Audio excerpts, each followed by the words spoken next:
Hi കൂട്ടുകാരെ, പുതിയൊരു വീഡിയോയിലേക്ക് എല്ലാവർക്കും സ്വാഗതം. അങ്ങനെ ഇനി ഗൗതമും നിധിയും കൂടിയിട്ട് ആ റെക്കോർഡ് എടുത്ത ആ ഒരു ഇത് തൻ്റെ മൊബൈലിൽ ഓണാക്കുമ്പോൾ അതിൻ്റെ സൗണ്ട് കിട്ടുന്നില്ല കേട്ടോ. അങ്ങനെ അവരൊരു മൊബൈൽ ഷോപ്പിൽ കൊണ്ടുകൊടുക്കാൻ അവരുടെ മൊബൈൽ ഷോപ്പിൽ പോവാണ് കേട്ടോ. അവരോട് പറയണേ, നിങ്ങൾ ലാപ്ടോപ്പിൽ ഒന്ന് ഇട്ട് നോക്കൂ, ഒരു പക്ഷേ ഈ വീഡിയോ പ്ലേ ചെയ്യുമ്പോൾ ഞങ്ങളുടെ ഫോണിന് എന്തെങ്കിലും കുഴപ്പമായിരിക്കുമോ എന്ന് പറയുമ്പോൾ എന്നാൽ എൻ്റെ ഫോണിൽ ഇട്ട് നോക്കട്ടെ എന്ന് ആ കടക്കാരൻ പറയുകയാണ് കേട്ടോ. അങ്ങനെ ആ ഒരു നിർദ്ദേശപ്രകാരം അവർ ആ ഒരു ഇത് കൊടുക്കണേ, ചിപ്പ് കൊടുക്കണേ. അങ്ങനെ പിന്നീടാണെങ്കിലും അയാൾ അതിലിട്ട് നോക്കുമ്പോഴും സൗണ്ട് കിട്ടുന്നില്ല കേട്ടോ. അപ്പോൾ അയാൾ പറയണേ, നിങ്ങൾ വേണമെങ്കിൽ ഈ ക്യാമറ ഓൺ ആക്കുമ്പോൾ അതിൽ സൗണ്ട് മ്യൂട്ട് അമർത്തിയിട്ടുണ്ടാവും എന്ന് പറയാം കേട്ടോ. അപ്പം നിധി പറയണേ, ഞാൻ നന്നായി ചെക്ക് ചെയ്തിട്ടാണ് വെച്ചത്, മ്യൂട്ടൊന്നും അമർത്തിയിട്ടില്ല, അതെന്താ പ്രശ്നം എന്ന് അറിയുന്നില്ല, എന്താ ഇതിപ്പോൾ ആ സൗണ്ട് മാത്രം കിട്ടാതിരിക്കുന്നത്, നിങ്ങൾക്ക് അതൊന്ന് പ്ലേ ചെയ്ത് തരാൻ പറ്റുമോ എന്ന് ചോദിക്കുക. അപ്പോൾ അയാൾ പറയണേ, ശരി, വേറൊരു ടെക്നീഷ്യൻ ഉണ്ട്, അയാൾ വരട്ടെ, അയാൾ വന്നതിന് ശേഷം ഞാനത് ചെക്ക് ചെയ്തിട്ട് പറയാമെന്ന് പറയാം കേട്ടോ.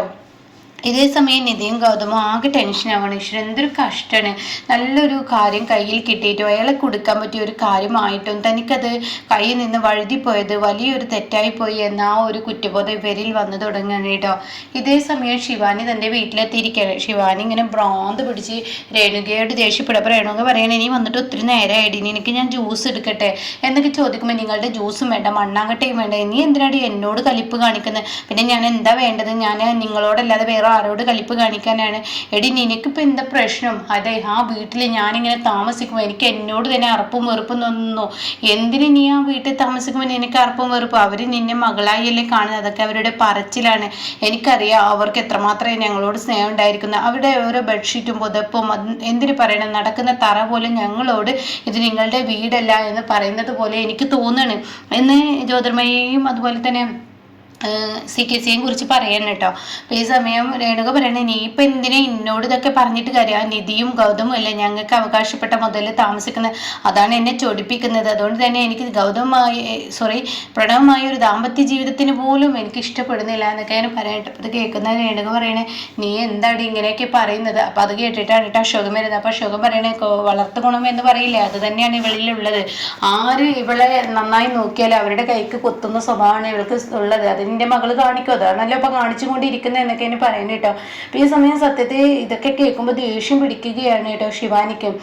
ഈ വീട്ടിലോട്ട് വന്നാലേ ഇതിലപ്പുറം കേൾക്കേണ്ടി വരും എന്ന് പറയുന്നത്. അപ്പൊ ഇതേ സമയം, എടി നീ നിന്റെ ഭർത്താവിനെ വേണമെങ്കിൽ ഈശ്വരമംഗലത്തോട്ട് പറഞ്ഞു വിട്ടോ, അല്ലെങ്കിൽ നിധി നിന്റെ പേരില് ഈ പറയുന്ന പ്രണവിന്റെ പേരില് നുണക്കേസ്, അതിനുള്ള ഒരു കോടതിയുമായി ആ ഒരു കേസുമായിട്ട് മുന്നോട്ട് പോകാനുള്ള പരിപാടിയാണ്, അതിൽ നീയും നിന്റെ ഭർത്താവും കുടുങ്ങും എന്നൊക്കെ ഇങ്ങനെ പറയുമ്പോൾ ശിവാനിക്ക് ദേഷ്യം പിടിക്കുകയാണ് കേട്ടോ. അങ്ങനെ ശിവാനി അവിടെ നിന്ന് പോവുകയാണ്.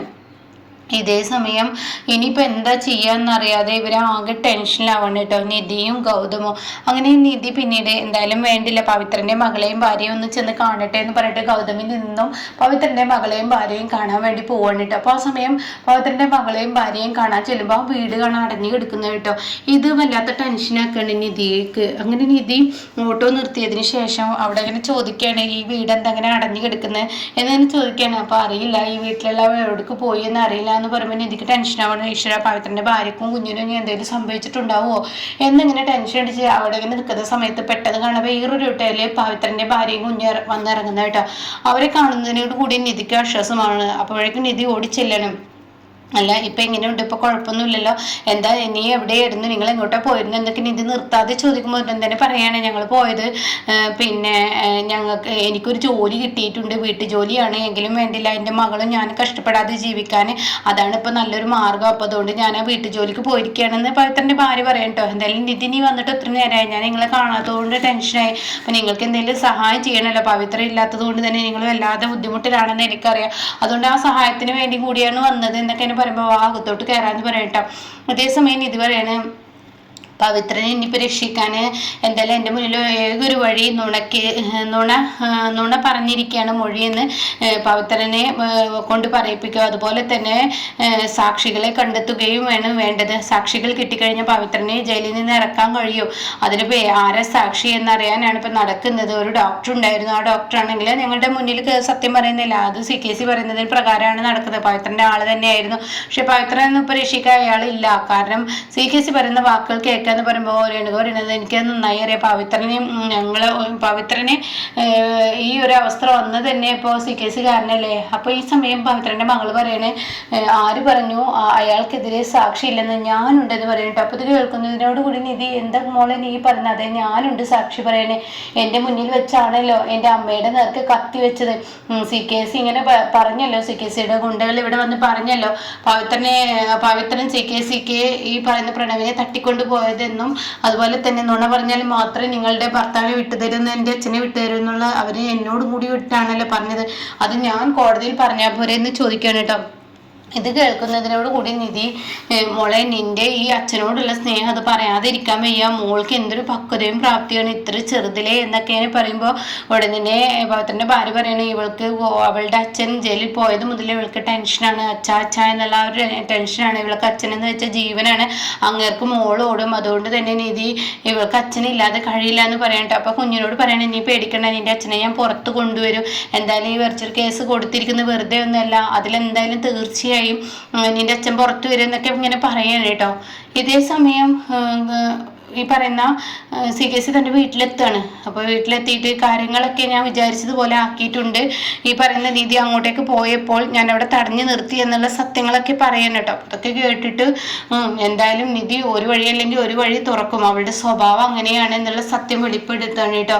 ഇതോടുകൂടി ഈ ഒരു വാക്ക് കേൾക്കുന്നതിനോടുകൂടി ഉടൻ തന്നെ CKCയോട് ജ്യോതിർമായി പറയാണ് ഇനിയിപ്പോൾ അടുത്ത വഴി അവൾ നോക്കില്ല, അപ്പം അതിനെന്താ മാർഗം എന്ന് ചോദിക്കുമ്പോൾ ഉടൻ തന്നെ CKC ഇനി എന്തായാലും ഈ പറയുന്ന പ്രണവിനെ വിളിക്കുക, അവന് വെച്ചിട്ട് ഇനി മാർഗമുള്ളൂ, ഇനി അവൾ ഈ കേസുമായി മുന്നോട്ട് പോകരുത്, അതിനുള്ള ഏറ്റവും നല്ല മാർഗമാണ് ഇപ്പൊ ഞാൻ പറയുന്നതെന്ന് പറയട്ടെ. അപ്പൊ എന്തെന്ന് ചോദിക്കണം. അപ്പൊ അത് ചോദിച്ചോട് തന്നെ പറയണേ ഞാൻ പറഞ്ഞു തരാം ഒരു കാര്യമുണ്ടെന്ന് പറയണേ. അപ്പൊ എന്ത് കാര്യം എന്ന് ചോദിക്കുമ്പോൾ നീ പ്രണവിനെ വിളിക്ക്, പ്രണവിനെ വെച്ച് തന്നെയാണ് ഈ കേസ് ഇല്ലാതാക്കാൻ പറ്റുള്ളൂ. അപ്പൊ ഇതെന്തെന്ന് ചോദിക്കുമ്പോൾ വിളിക്കെന്ന് പറയാം. അപ്പോഴേക്കും പ്രണവും ശിവാനി അങ്ങോട്ടേക്ക് വരികയാണ്. അപ്പോൾ ശിവാനിയും പ്രണവും അങ്ങോട്ടേക്ക് എത്തുമ്പോൾ എന്താ ഞങ്ങളെ വിളിച്ചതെന്ന് ചോദിക്കുക. അപ്പോൾ പ്രണവിനോട് പറയണേ പ്രണവേ നിന്റെ ഏട്ടൻ ഇത്ര ക്രൂരനാണെന്നും നിന്റെ ഏട്ടത്തി ഇത്ര ക്രൂരനാണെന്നും ഞാൻ ഒരിക്കലും വിചാരിച്ചില്ല പ്രണവേ.